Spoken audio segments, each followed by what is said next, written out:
Film जीवनधारा, जो कि आई थी 1982 में, निर्देशक टी रामाराव जी की एक बेहद भावुक और मर्म स्पर्शी फिल्म है। यह तमिल फिल्म अवल ओरू थोरू कथई की रीमेक है। यह फिल्म एक ऐसी महिला के त्याग और संघर्ष की कहानी है जो अपने परिवार के लिए अपना पूरा जीवन होम कर देती है, लेकिन अंत में उसके हाथ केवल अकेलापन ही आता है।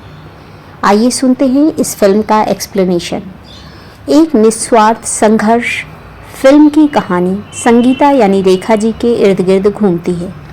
संगीता एक मध्यम वर्गीय परिवार की आत्मनिर्भर महिला है जिस पर पूरे घर की जिम्मेदारी का बोझ है। उसका परिवार काफ़ी बड़ा है और लगभग हर सदस्य किसी न किसी समस्या से घिरा है।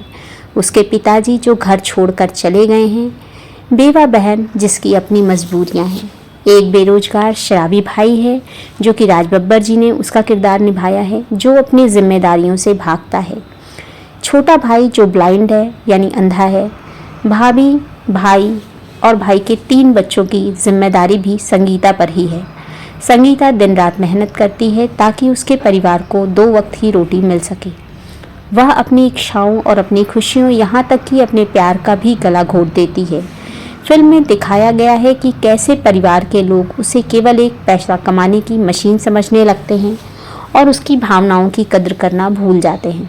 संगीता का एक प्रेमी है, प्रेम उसका नाम है, जिसका किरदार निभाया है कंवलजीत जी ने, जिसके साथ वह घर बसाने के सपने देखती है। लेकिन जब शादी की बात आती है तो उसे अपने परिवार की बदहाली नज़र आती है। उसे डर है कि अगर वह चली गई तो उसके पीछे उसका परिवार बिखर जाएगा।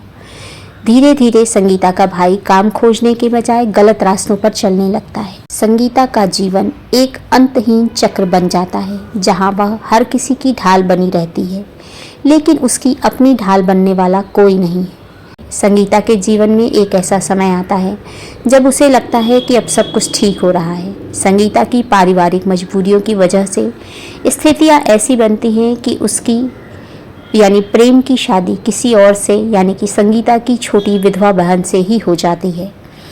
बाद में उसके भाई को नौकरी मिलती है।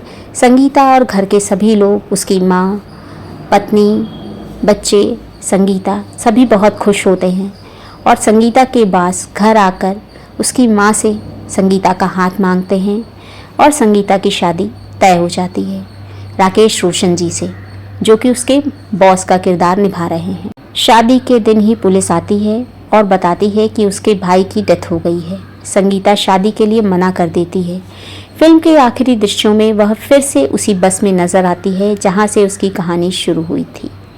फिल्म का अंत किसी सुखद बॉलीवुड फिल्म जैसा नहीं है, यह वास्तविकता का आईना दिखाता है। संगीता यह महसूस करती है कि जीवन की धारा बहती रहती है, लोग आते हैं और अपनी मंजिल पाकर आगे बढ़ जाते हैं, लेकिन वह वहीं की वहीं खड़ी रह गई है।